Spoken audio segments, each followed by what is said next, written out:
Grandes maravillas del mundo.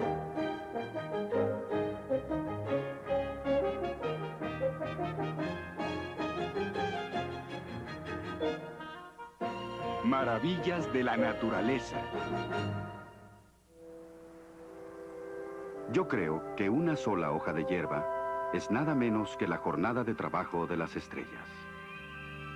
Así escribió el poeta norteamericano Walt Whitman.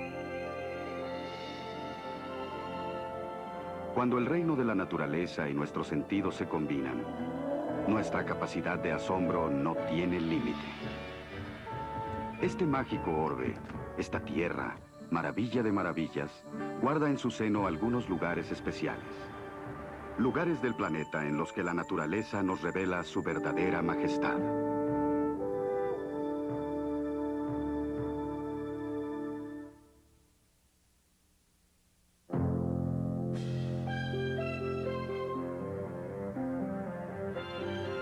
El Gran Cañón.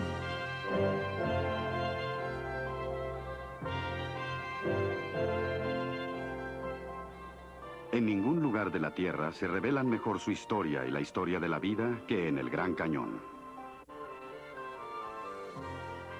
Con profundidades que varían desde unos cuantos centímetros hasta los casi 2000 metros y una anchura de hasta 30 kilómetros, este abismo de las tierras altas del noroeste de Arizona parece el molde de una montaña invertida.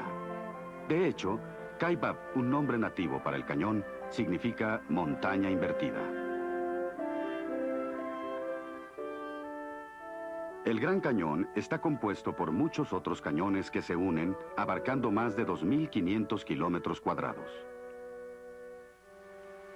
Debido a lo abrupto del cañón, aún hay territorios que no han sido explorados. Un paseo por el cañón puede comenzar con la nieve del invierno en los bordes, pasar por valles con flores por el camino y terminar con el calor veraniego del desierto al llegar al fondo. Pero un paseo por el cañón es algo más que un viaje rápido a través de las estaciones. Nos permite conocer las remotas eras de un planeta cambiante y la historia de la vida de cientos de millones de años. En 1963, el autor Colin Fletcher se convirtió en la primera persona que caminó a todo lo largo del Gran Cañón, unos 445 kilómetros siguiendo la cuenca del río Colorado. Pero la distancia hacia el pasado que él recorrería en su viaje no podría expresarse en kilómetros.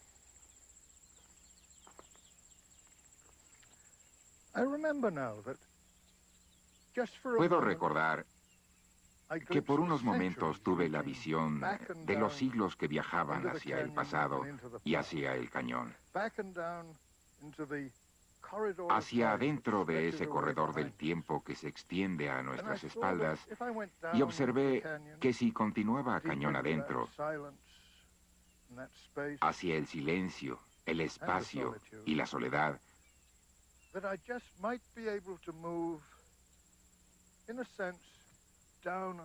podría, en cierta forma, viajar por los impenetrables territorios del tiempo. Estas rocas del fondo del cañón tienen unos 2.000 millones de años. El tiempo ha depositado otros estratos en el fondo. Era tras era, durante los últimos 200 millones de años, la vida fue emergiendo de los mares, las plantas comenzaron a florecer y multiplicarse, cubriendo la Tierra. La Tierra se convirtió en un planeta verde.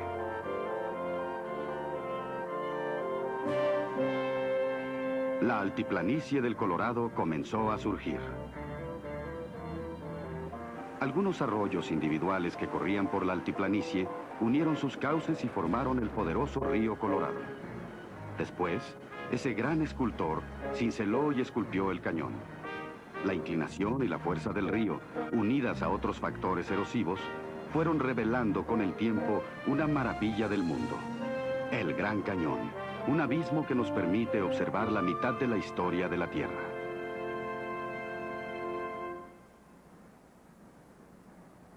Este santuario es la obra del río. Esta caverna también. podría alojar a miles de personas que se empequeñecerían por su inmensidad.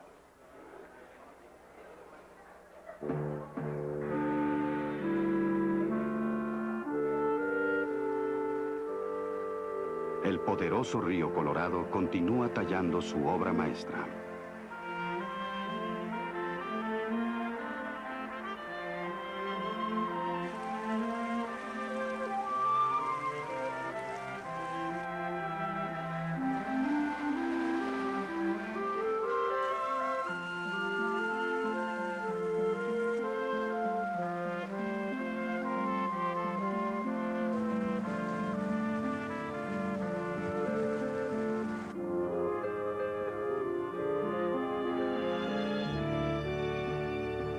El Colorado que creó el Gran Cañón era un río muy diferente al que fluye por el cañón hoy día. El río estaba rojo por el lodo, cuando el padre Francisco Garcés, un sacerdote jesuita, lo llamó el Colorado en 1776. Actualmente el río ya no es colorado, sus aguas son claras. El lodo, las rocas y ramas que arrastraba desde las montañas rocallosas hasta México durante los salvajes días de sus primeras carreras, se almacenan ahora en el lago Powell. Este depósito artificial se formó por la presa del Cañón de Glen, que dominó al Colorado. Cuando el mayor John Wesley Powell realizó su histórico viaje en balsa a través del cañón en 1869, el río fluía a una velocidad de 840 metros cúbicos por segundo. Desde 1964, cuando la presa comenzó a convertir la fuerza del río en energía hidroeléctrica, su flujo se ha reducido a una décima parte de eso, cambiando para siempre la ecología del Gran Cañón. El hombre ha vivido aquí desde hace miles de años. Actualmente habitan en el cañón los indios Hualapay y los Havasupai. 1000 años atrás, el cañón alojó a la tribu de los Anasazi. Los Hopi son sus descendientes, y el cañón sigue siendo su piedra de toque espiritual. En 1540, el explorador español Coronado buscaba las míticas ciudades doradas de Cibola. Habiendo escuchado hablar de un gran río, envió a algunos hombres a buscarlo, bajo las órdenes del capitán García López de Cárdenas. Algunos Hopi llevaron a los españoles hasta el borde sur del cañón, pero se guardaron el secreto de cómo llegar al río del fondo. Al faltarles el agua, el capitán tuvo que abandonar la expedición. Había un lugar sagrado que los Hopi no querían que encontraran los europeos, el Sipapu, el lugar del cual, de acuerdo a sus leyendas, surgieron a la superficie de la tierra los primeros seres humanos. Actualmente, los Hopi todavía hacen una peregrinación anual al Gran Cañón.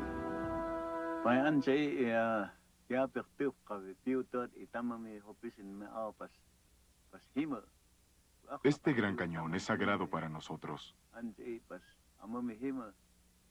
porque el pueblo Hopi y toda nuestra raza provienen de él.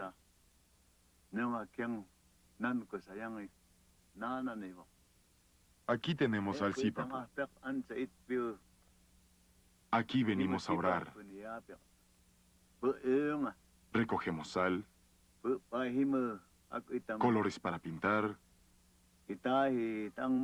hierbas y siempre vivas para nuestras ceremonias.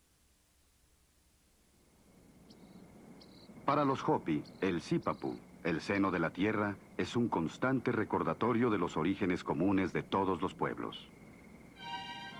Para otros que llegan aquí, el Gran Cañón es en sí mismo una especie de Sipapu. Este Gran Cañón hace que la perspectiva de la existencia de la humanidad sea tan solo un instante en la inmensidad del tiempo.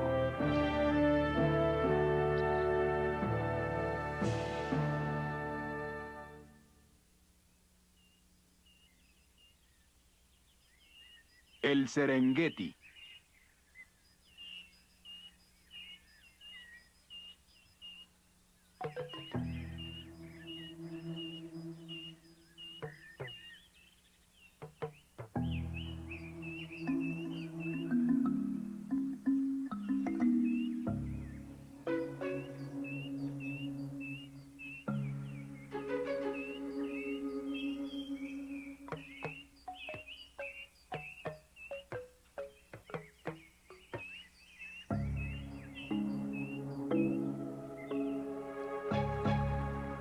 Esta es la tierra del amanecer, el Serengeti. En las verdes llanuras de esta sabana africana, vieron la primera luz criaturas extraordinarias.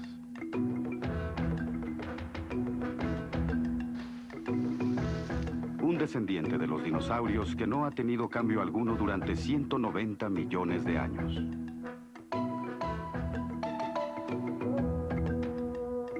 Un mamífero que crece hasta los 6 metros de altura.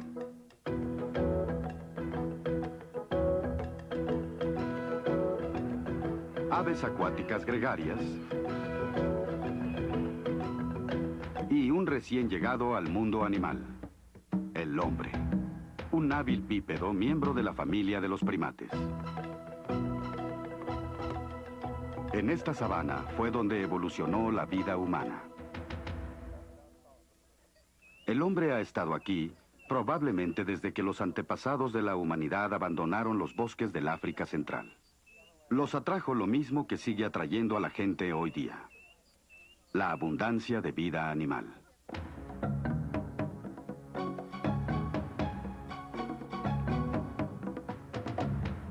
La tribu Masái llama a estas vastas planicies Siringet, el gran espacio abierto.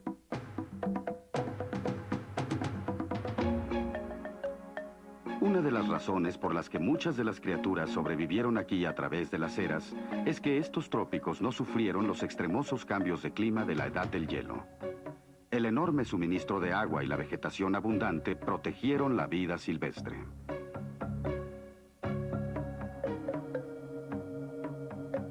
El Masái Mara, la parte keniana del ecosistema del Serengeti, aloja a casi 100 especies de mamíferos, reptiles, anfibios y más de 300 clases de aves.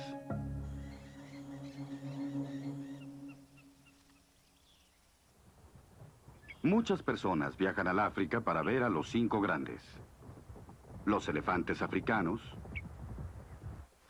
los rinocerontes negros, los búfalos africanos, los leones y los leopardos.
No eran como el ganado o las ovejas porque eran salvajes.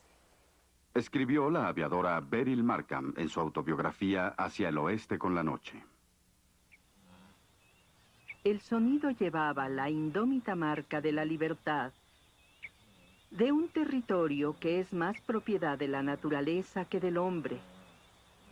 Ver 10.000 animales salvajes sin las marcas del comercio humano es como escalar un pico inalcanzable por primera vez, o como encontrar un bosque sin veredas, ni caminos, ni la marca del hacha. Cada verano, miles de cebras y más de 1 millón de ñus migran hacia el norte, hacia el Masái Mara. Este es un espectáculo anual único en la Tierra. Debido a su número, los antílopes a menudo acaparan la atención. Por sus cabezas de toro y sus cuerpos de caballo, los ñus de barba blanca constituyen una extraña atracción.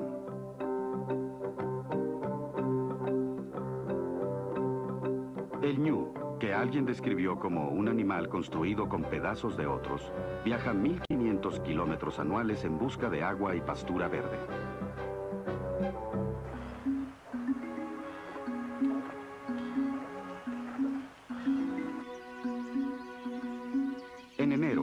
cuando los monzones soplan desde el noreste, los ñus dejan el Masai Mara, siguiendo las nubes pluviales hacia la vecina Tanzania.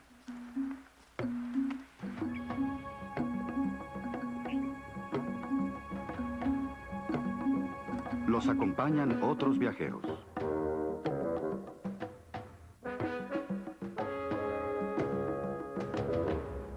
Detrás de los viajeros vienen los depredadores. Y detrás de los depredadores, los carroñeros. Cada año mueren miles de ñus al cruzar el río Mara, cuando viajan hacia el sur, hacia el Serengeti. Los pastos de las planicies, ricos en calcio, los atraen a una costa de sus vidas.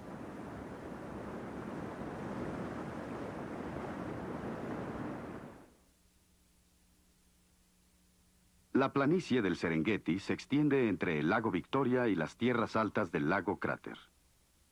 El destino de los animales depende de las condiciones del clima, el terreno y los alimentos.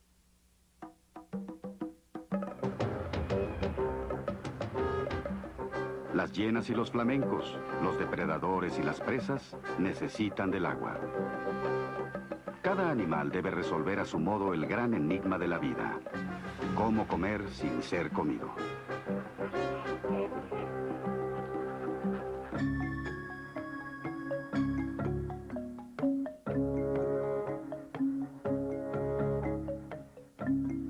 Se sabe que los leopardos matan por el placer de hacerlo, además de poder adaptarse a distintas clases de ambiente. Como el hombre, conservan a su pareja de por vida.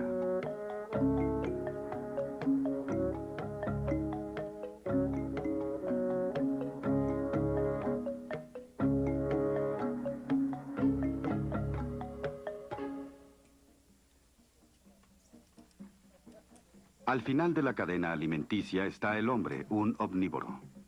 Los Masái fueron nómadas. Al principio, a los ojos del viajero, el Sahara no parece ofrecer señales de vida. Desde el espacio parece la superficie de un planeta sin vida. Sin embargo, aquí habitan muchos seres vivientes. Todo lo que sobrevive en el desierto enfrenta un doble desafío: conseguir suficiente agua y evitar su evaporación. Los insectos resuelven bien ambos problemas. Extraen sus líquidos de la vegetación y de otros insectos. Se mantienen frescos enterrándose bajo la arena.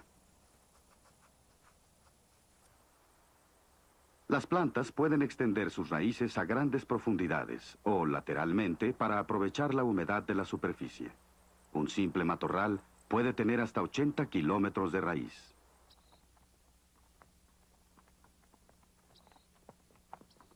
Para los habitantes humanos del desierto, la sobrevivencia a menudo depende de factores ajenos a su control. La distancia hasta el pozo más cercano, la fuerza de un camello, un encuentro casual con algún extraño. Todo eso puede ser la diferencia entre la vida y la muerte. No es de sorprenderse que sea común la expresión Insha Allah, la voluntad de Dios. Fue en este desierto en donde la mente humana tuvo por primera vez la idea del monoteísmo. El monoteísmo surgió en Egipto en el siglo XIV a.C., cuando el faraón Akenatón renunció a los antiguos dioses. Él proclamó que el sol era la única divinidad. Cerca de un siglo más tarde, Moisés recibió la revelación de un Dios al que no podía ver. La profecía de Dios le dio a Moisés el valor para salvar a su pueblo y liberarlo de la esclavitud.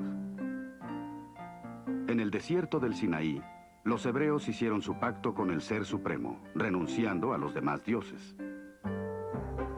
2000 años después, en el desierto de Arabia, Mahoma, el fundador del Islam, también tuvo una revelación y proclamó que existía un solo Dios: Alá. Su fe se extendió rápidamente a través del Sahara, en donde las distancias detenían solo a aquellos que carecían de la voluntad, la habilidad y la fe para cruzarlo.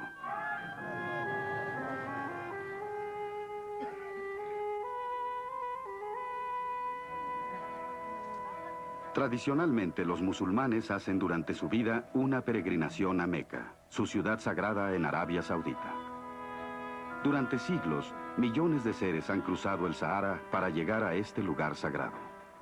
Si es la voluntad de Dios, Insha'Allah, los viajeros llegarán a su destino antes de que el destino los alcance a ellos.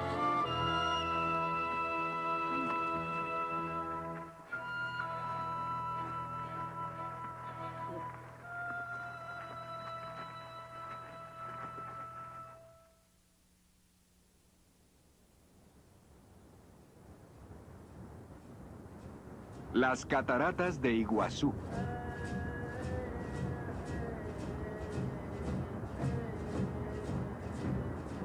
De todas las cataratas del mundo, las de Iguazú tal vez sean las más espectaculares. Iguazú significa en lenguaje guaraní las grandes aguas o las grandes aguas que caen. Este paraíso se localiza en la frontera de Argentina y Brasil.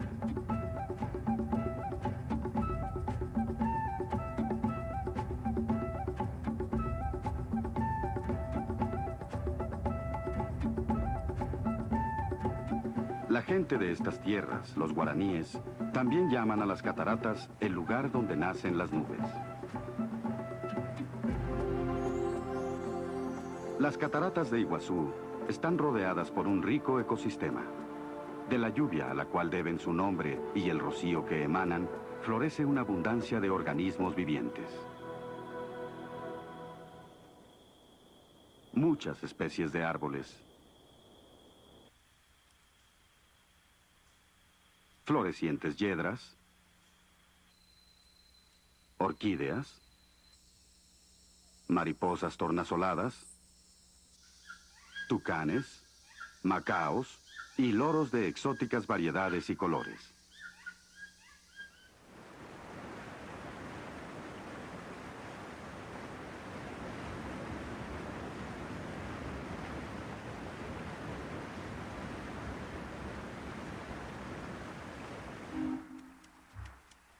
El río Iguazú se origina en la Serra do Mar, una cordillera cercana a la costa atlántica del Brasil. El río fluye por 1.300 kilómetros al sur de Brasil, acercándose a la frontera con Argentina en los últimos 120 kilómetros de su jornada. El río crece en caudal mientras va serpenteando por la meseta de Paraná.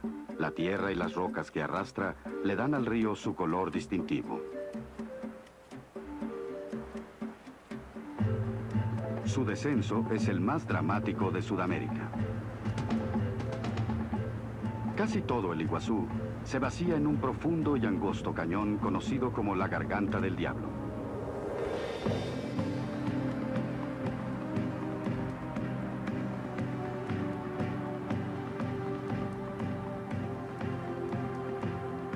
Las aguas que escapan a la Garganta del Diablo se extienden como abanico por toda la meseta antes de caer por el precipicio.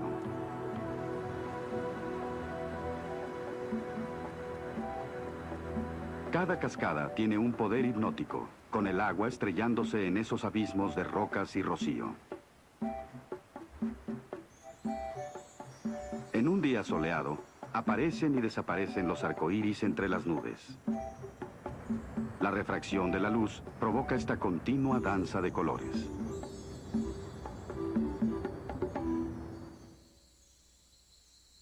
En estos bosques de lluvia abundan los monos aulladores y los capuchinos. Los capuchinos obtuvieron su nombre de los monjes cristianos. Capuchinos les llamaban en Italia a los monjes franciscanos que llevaban una capucha. A diferencia de sus primos africanos y asiáticos, los simios del Nuevo Mundo tienen colas flexibles. Los naturalistas siempre se han preguntado por qué nunca evolucionaron los primates en las Américas. Se ha especulado que podría ser porque los simios de este lado del Atlántico no descendieron nunca de los árboles. No tuvieron que hacerlo. El bosque de lluvia les proporcionaba todo lo que los monos necesitaban. Sobre las copas de los árboles abundan los tucanes. Son aves sociables, conviven en comunidad. Tanto el macho como la hembra tienen hermoso plumaje.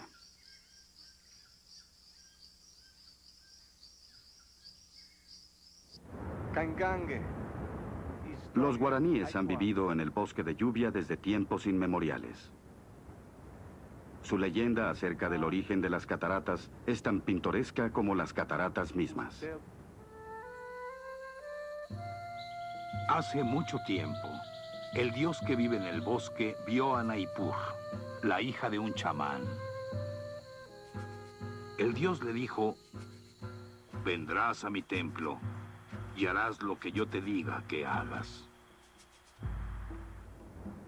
Había un guerrero llamado Caroba que amaba a Naipur. Viajando en un bote por los rápidos del río Iguazú, la pareja trató de escapar del dios de los bosques. Pero el dios los vio huir y montó en cólera. En su camino, creó un precipicio de cataratas.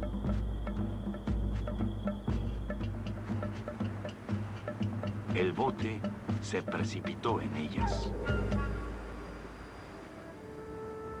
Naipur se convirtió en una roca del fondo del abismo y quedó oculta para siempre por una nube de rocío. En la orilla, Caroba se convirtió en un árbol y quedó para siempre mirando hacia abajo, a la cascada, esperando vislumbrar la belleza velada de Naipur.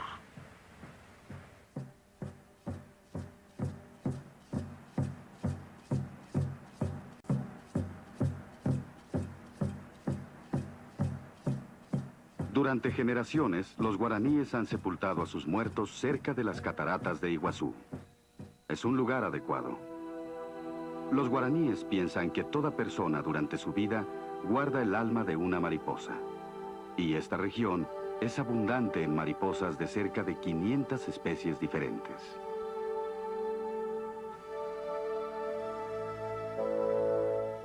Un día, los guaraníes que vivían en las islas del lado del Atlántico vieron algo extraño. Vieron en el horizonte barcos que llevaban árboles adentro. Como los guaraníes llevaban ornamentos del Imperio Inca, los españoles creyeron que habían hallado El Dorado, una mítica tierra de oro y plata. Álvar Núñez Cabeza de Vaca fue el primer europeo que vio las cataratas de Iguazú y vivió para contarlo. A diferencia de los exploradores de su tiempo, que consideraban a los indígenas como salvajes subhumanos, Cabeza de Vaca creía que eran humanos y que tenían alma.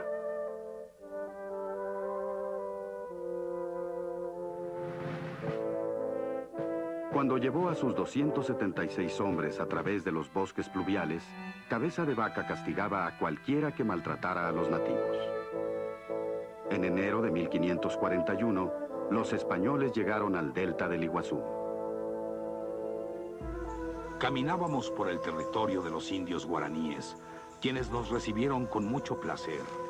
Nos trajeron maíz, pollos, miel y otras delicias. Los guías guaraníes dijeron a los españoles que podrían ser atacados por las tribus de nativos hostiles cerca de las grandes aguas. El explorador dividió a sus hombres. La mayoría de ellos se fue por las riberas con los caballos. 80 de ellos viajaron con Cabeza de Vaca en canoas. Desembarcaron cerca de la base de la cascada. El agua cae con tanta fuerza que la espuma se eleva a más de 2 lanzas de altura, por lo que fue necesario sacar las canoas del agua y llevarlas a tierra, más allá de la caída de agua. Junto a las cascadas, los españoles encontraron guaraníes que iban pintados y emplumados. Llevaban arcos y flechas. Iban preparados para pelear. Pero los hombres que iban montados aterrorizaron a los guerreros. Para ellos, los españoles eran extrañas bestias con cuerpo de caballo y el torso de un hombre.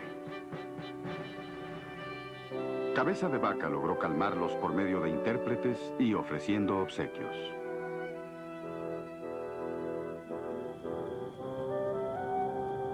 Finalmente, convencidos de que los españoles eran humanos después de todo, los nativos los ayudaron a cruzar el caudaloso río. Aunque Cabeza de Vaca continuaría su búsqueda del Dorado durante 19 años más, jamás descubrió tesoro más espectacular que las cataratas de Iguazú.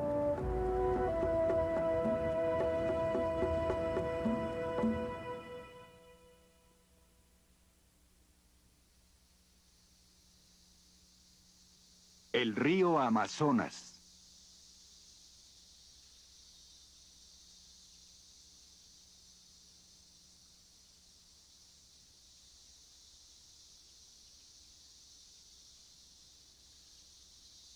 Aquí existe más vida por metro cuadrado que en alguna otra parte de la Tierra.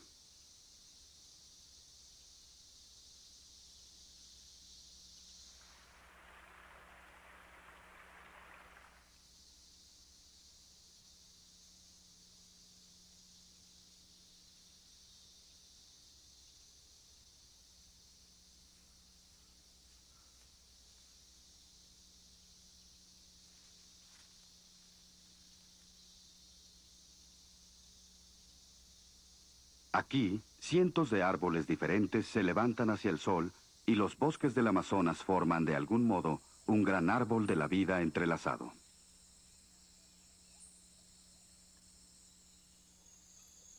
En un solo árbol pueden hallarse hasta 400 especies de insectos.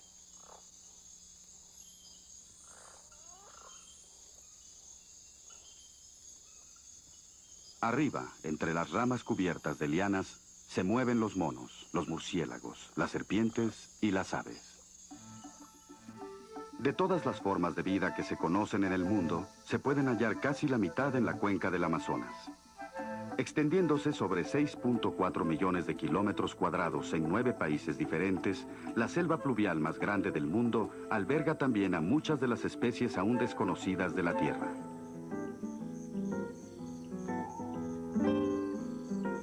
La selva pluvial es para el ojo inexperto paradójicamente monótona.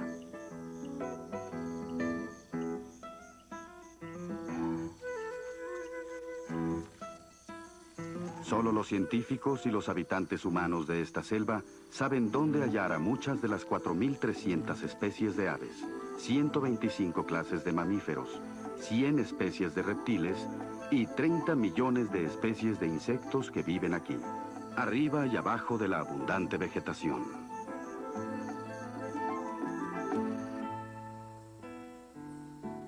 Muchos de los animales viven a más de 10 metros del suelo, entre ramas tan gruesas que estas criaturas de las alturas a menudo quedan ocultas hasta de otras de su especie. Este perezoso de 3 dedos se alimenta de las hojas del árbol de la cecropia.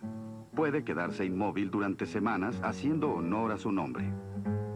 En tierra, el perezoso no puede caminar ni estar parado, pero sabe nadar.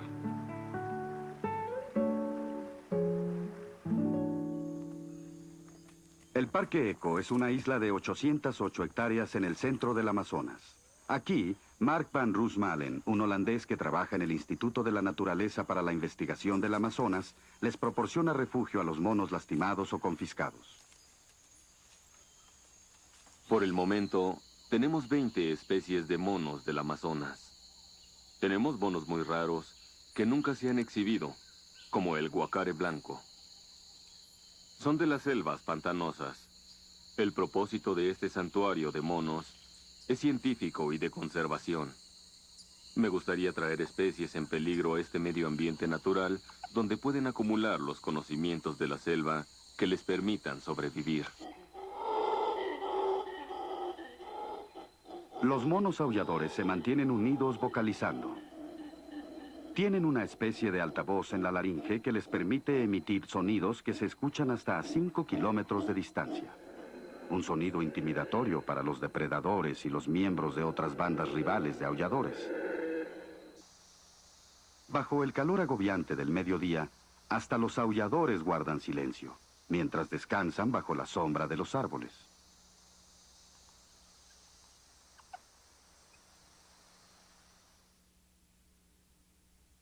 Hace 125 millones de años, el Amazonas y el río Níger en África probablemente hayan sido un solo río que corría hacia el oeste hasta el Atlántico a través de Gondwanaland. Entonces, esa gigantesca masa de tierra que formaban los actuales continentes de África, Eurasia, Australia, la Antártida y las Américas, comenzó a romperse. Al irse alejando hacia el oeste, Sudamérica chocó contra una placa tectónica que yace en el fondo del Océano Sud-Pacífico. Esta colisión con la placa de Nazca provocó el surgimiento de los Andes. Al quedar eventualmente bloqueado por una barrera impenetrable e imposibilitado para recorrer los 160 kilómetros al oeste hasta el Océano Pacífico, el río se extendió hacia el este, formando un mar en tierra firme. Más tarde se desbordó hasta el Atlántico.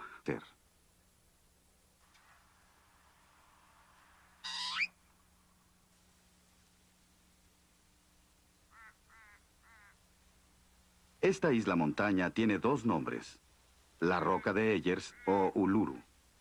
Estos nombres sugieren diferentes perspectivas del mundo. Un explorador del siglo XIX, W.C. Goss, le dio su nombre colonial a la roca en honor de Sir Henry Eyers, el primer ministro de Australia en esa época. Aunque Eyers nunca poseyó la roca, el nombre de la Roca de Eyers nos hace pensar en el penetrante concepto europeo de que alguien pudiera poseer partes de la tierra, de que parte del mundo natural pudiera pertenecerle a un ser humano.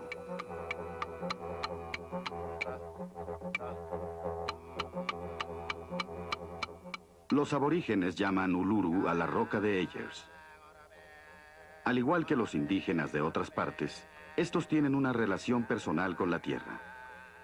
A diferencia de otros australianos que se refieren a la región de la Roca de Eyers como el corazón muerto de su país, los aborígenes consideran al Uluru y sus alrededores una presencia viviente.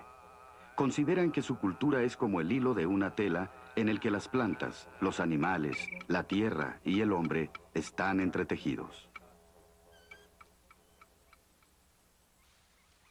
El desierto alberga muchas formas de vida, incluyendo el arbusto de escoba de bruja, el canguro y la lagartija cornuda del diablo. Los aborígenes usan las raíces de la escoba de bruja para hacer puntas de lanza.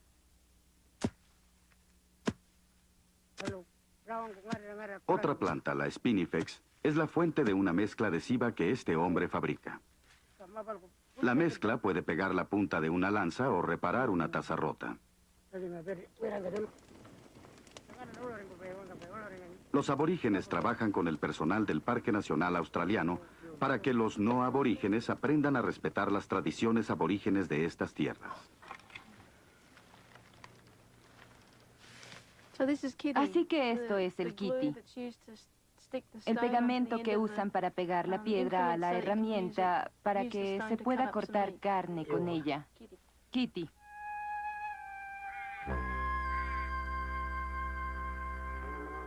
Si se observa el Uluru a diferentes horas del día, se puede apreciar la sutil paleta de la luz y las sombras.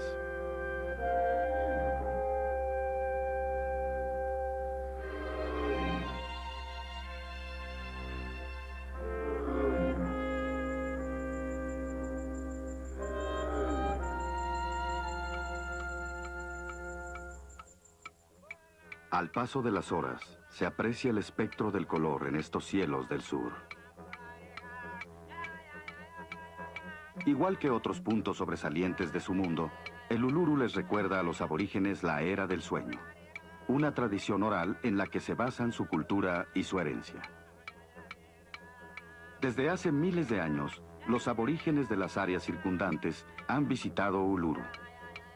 Aquí celebran ceremonias que reviven el nacimiento de su mundo cuando los seres ancestrales crearon los rasgos del paisaje. Los sitios donde los aborígenes realizan estas ceremonias sagradas están cerrados para los visitantes. Pero algunos lugares en donde se celebran ceremonias indígenas están abiertos al público.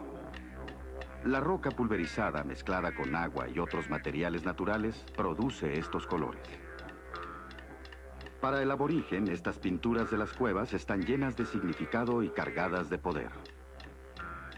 Al igual que en las cuevas del arte prehistórico en Lascaux, Francia, este lenguaje de imágenes puede haberse originado miles de años atrás. Sin embargo, la cultura aborigen, a diferencia de la de los antiguos artistas europeos, ha perdurado. La de ellos es la forma de vida más antigua que ha perdurado en el mundo.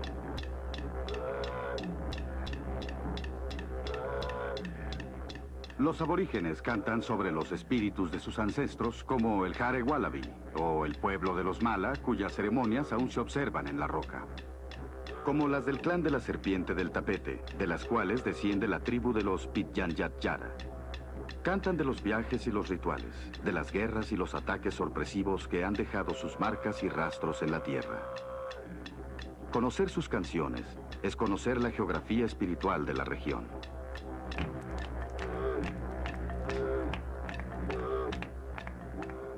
Como sea que se observen los orígenes del monolito desde el punto de vista de la era del sueño de los aborígenes o como un cataclismo geológico de piedra caliza durante el período cámbrico, el Uluru está actualmente en una encrucijada entre las antiguas tradiciones y las modernas formas de vida.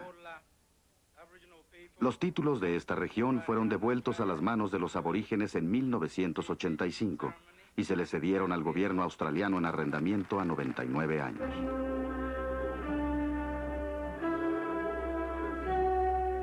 Cualquiera que experimente este lugar como Uluru o como la Roca de Eyers, sentirá que es un punto sobresaliente de nuestra percepción de la naturaleza y nuestra capacidad de asombro.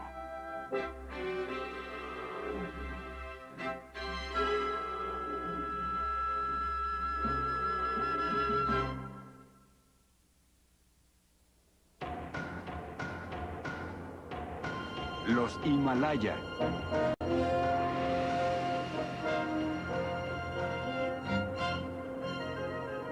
Sus alturas majestuosas hacen que estas montañas parezcan un resumen de la permanencia. Los Himalayas son un santuario en el que uno casi puede tocar a los dioses y en el que los dioses comulgan con los astros.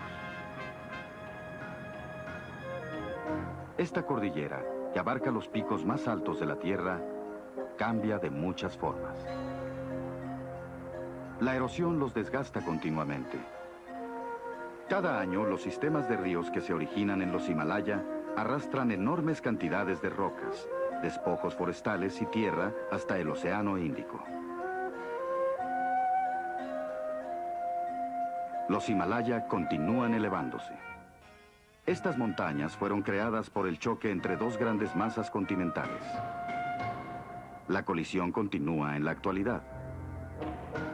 Mientras la placa indo-australiana, que se mueve hacia el norte, golpea la placa eurasiática como un puño gigantesco, los Himalayas elevan 12 milímetros cada año.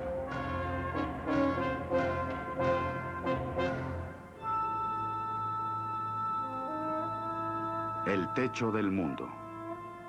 Así llamaban los antiguos persas a los Himalaya. Estas cordilleras incluyen todos los picos de la Tierra que exceden los 8.000 metros de altura. El monte Everest, que mide 9.6 kilómetros sobre el nivel del mar, literalmente toca los vientos que constantemente soplan la nieve de la cima.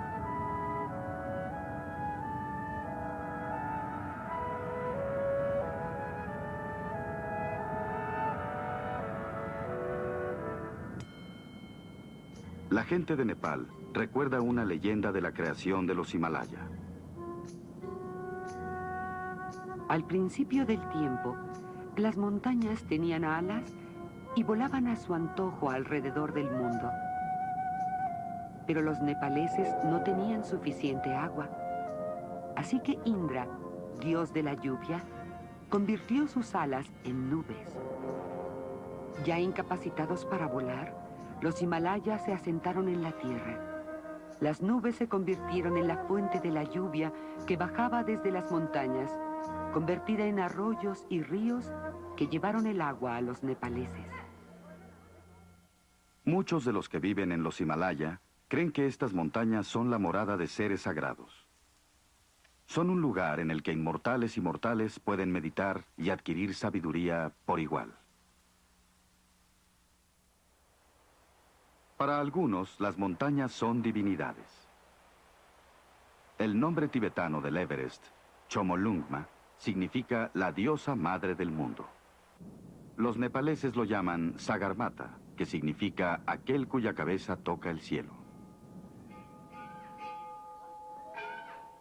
En la región de los Himalaya han florecido muchas de las religiones más importantes del mundo, como el hinduismo y el budismo.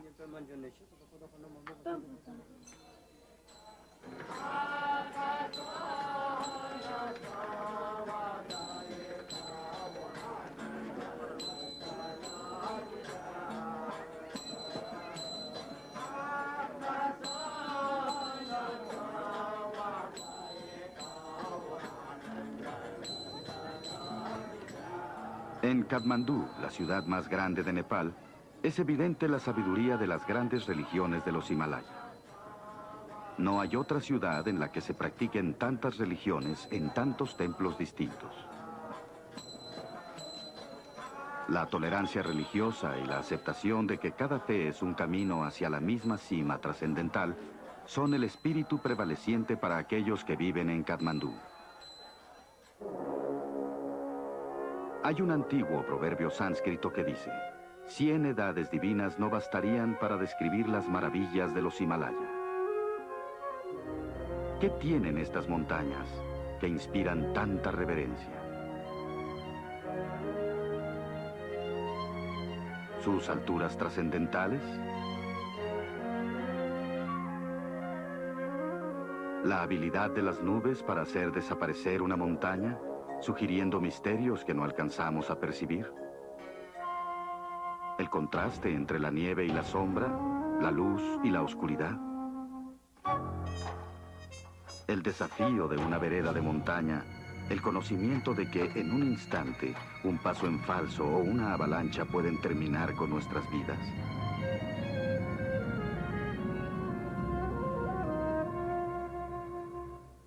Al final, quizás sea la asombrosa altura de los Himalaya lo que coloca a la vida en perspectiva. Según dice un refrán hindú, como el rocío que se seca bajo el sol matutino, así desaparecen las tribulaciones del hombre ante la vista del Himalaya. Irónicamente, los Himalaya, que inspiran la sensación de que la humanidad es una con la naturaleza, se han convertido en el símbolo de la conquista de la naturaleza por el hombre. En 1852, unos exploradores británicos midieron la montaña más alta del mundo y la llamaron Everest, por el topógrafo general, Sir George Everest. Desde entonces, el llegar a su pico a 8.848 metros se convirtió en el sueño de todos los montañistas. Uno debe conquistar, lograr, llegar a la cima. Se debe conocer el fin para convencerse de que se puede alcanzar ese fin. El saber que no hay ningún sueño inalcanzable. Eso escribió George Mallory, a quien alguien preguntó por qué había intentado escalar el Everest. Y él respondió: porque está ahí. Los Sherpas, los indígenas del Tíbet, fueron quienes hicieron posible que los occidentales escalaran el monte Everest. Como guías de montaña, contribuyeron con sus habilidades en las alturas, su fuerza, que les permitía llevar cargas enormes, y su devoción por el bienestar de aquellos con los que viajaban.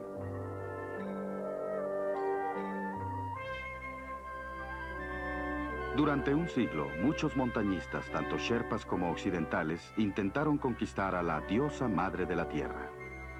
Muchos murieron al intentarlo. Finalmente, el 29 de mayo de 1953, un neozelandés, Edmund Hillary, y un sherpa, Norgay Tenzing, se aventuraron hacia la cima desde su campamento a 8.500 metros. Fue un viaje en primera clase, escribió Hillary en su diario. Como me sentía muy bien, fuimos progresando gradualmente. Tenzing me tenía atado a la línea todo el tiempo y nos movíamos paso a paso. Finalmente, después de un último ascenso sobre nieve firme, llegaron a la cima.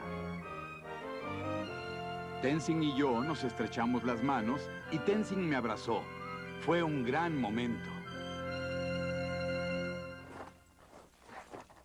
Después de Hillary y Tenzing, miles de aventureros y montañistas han escalado las faldas del monte Everest y otros picos de los Himalaya. Al buscar combustibles, las expediciones comenzaron a talar los bosques de la montaña, exponiendo la tierra a la severa erosión. Al darse cuenta de que su conquista del Everest había acelerado la degradación del ecosistema himalayo, Hillary tomó medidas para proteger el medio ambiente de las montañas. Trabajando con los Sherpas y el gobierno de Nepal, con la asistencia del gobierno de Nueva Zelanda, Hillary estableció un parque de 725 kilómetros cuadrados en 1976. 3 de las montañas más altas del mundo se encuentran dentro del área del Parque Nacional de Sagarmatha. El hombre y la naturaleza se necesitan uno al otro y al lastimar a uno, herimos al otro. Hay demasiado que hacer para detener la destrucción del medio ambiente del mundo. Mis únicas esperanzas son la asombrosa capacidad del hombre para adaptarse y la capacidad de recuperación de la naturaleza misma.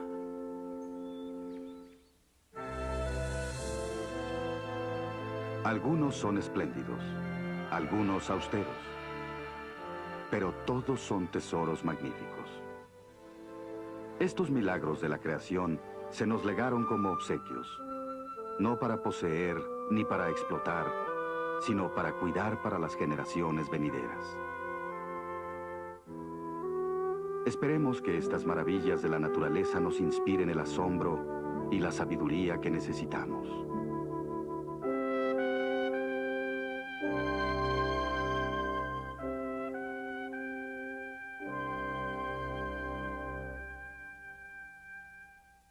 De cierta forma, viajar por los impenetrables territorios del tiempo.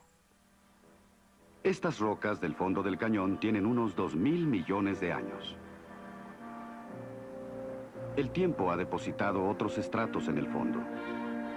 Era tras era, durante los últimos 200 millones de años, la vida fue emergiendo de los mares, las plantas comenzaron a florecer y multiplicarse, cubriendo la Tierra.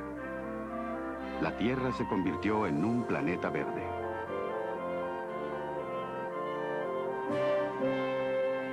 La altiplanicie del Colorado comenzó a surgir. Algunos arroyos individuales que corrían por la altiplanicie unieron sus cauces y formaron el poderoso río Colorado. Después, ese gran escultor cinceló y esculpió el cañón. La inclinación y la fuerza del río, unidas a otros factores erosivos, fueron revelando con el tiempo una maravilla del mundo. El Gran Cañón, un abismo que nos permite observar la mitad de la historia de la Tierra.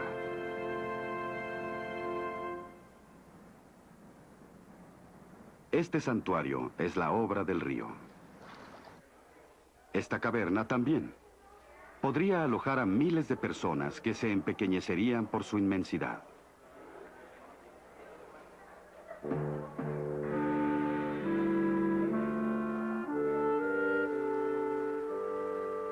El poderoso río Colorado continúa tallando su obra maestra.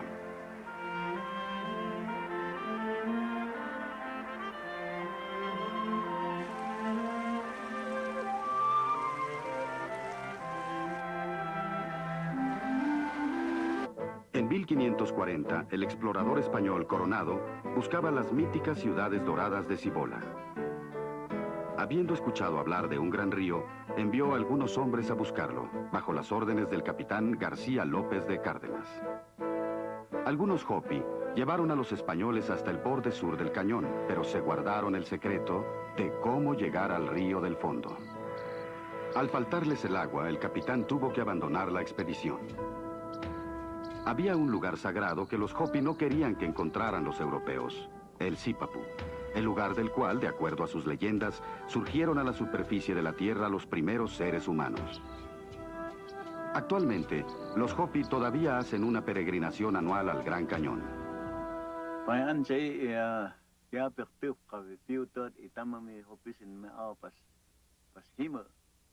Este Gran Cañón es sagrado para nosotros,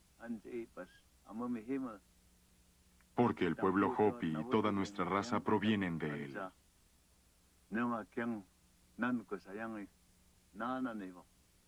Aquí tenemos al Sipapu. Aquí venimos a orar. Recogemos sal, colores para pintar, hierbas y siempre vivas para nuestras ceremonias. Para los Hopi, el Sipapu, el seno de la tierra, es un constante recordatorio de los orígenes comunes de todos los pueblos. Para otros que llegan aquí, el Gran Cañón es en sí mismo una especie de Sipapu. Este Gran Cañón hace que la perspectiva de la existencia de la... El Gran Cañón está compuesto por muchos otros cañones que se unen, abarcando más de 2.500 kilómetros cuadrados. Debido a lo abrupto del cañón, aún hay territorios que no han sido explorados. Un paseo por el cañón puede comenzar con la nieve del invierno en los bordes. pasar por valles con flores por el camino y terminar con el calor veraniego del desierto al llegar al fondo. Pero un paseo por el cañón es algo más que un viaje rápido a través de las estaciones. Nos permite conocer las remotas eras de un planeta cambiante y la historia de la vida de cientos de millones de años. En 1963, el autor Colin Fletcher se convirtió en la primera persona que caminó a todo lo largo del Gran Cañón, unos 445 kilómetros siguiendo la cuenca del río Colorado. Pero la distancia hacia el pasado que él recorrería en su viaje no podría expresarse en kilómetros.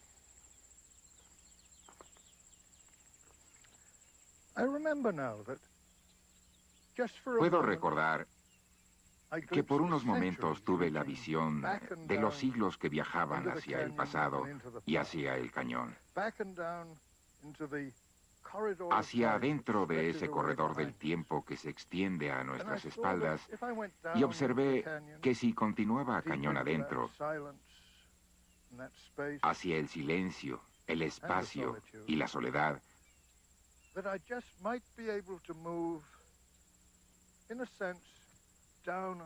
podría en sí...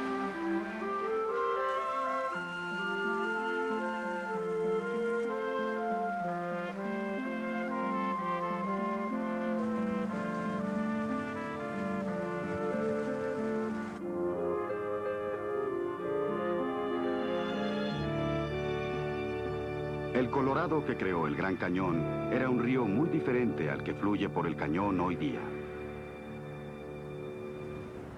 El río estaba rojo por el lodo, cuando el padre Francisco Garcés, un sacerdote jesuita, lo llamó el Colorado en 1776. Actualmente el río ya no es colorado, sus aguas son claras. El lodo, las rocas y ramas que arrastraba desde las montañas rocallosas hasta México durante los salvajes días de sus primeras carreras, se almacenan ahora en el lago Powell. Este depósito artificial se formó por la presa del Cañón de Glen, que dominó al Colorado. Cuando el mayor John Wesley Powell realizó su histórico viaje en balsa a través del cañón en 1869, el río fluía a una velocidad de 840 metros cúbicos por segundo. Desde 1964, cuando la presa comenzó a convertir la fuerza del río en energía hidroeléctrica, su flujo se ha reducido a una décima parte de eso, cambiando para siempre la ecología del Gran Cañón. El hombre ha vivido aquí desde hace miles de años. Actualmente habitan en el cañón los indios Hualapai y los Havasupai. 1000 años atrás, el cañón alojó a la tribu de los Anasazi. Los Hopi son sus descendientes, y el cañón sigue siendo su piedra de toque espiritual. Grandes maravillas del mundo.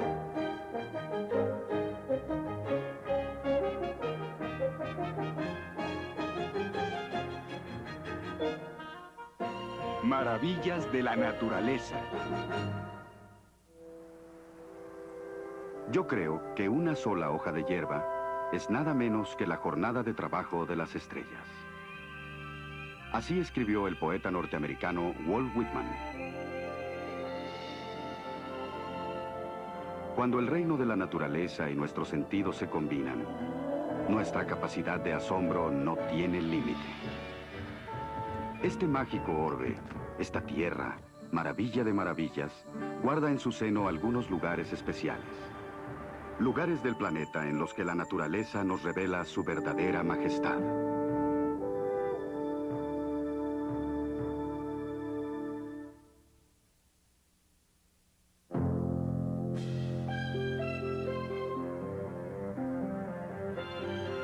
El Gran Cañón.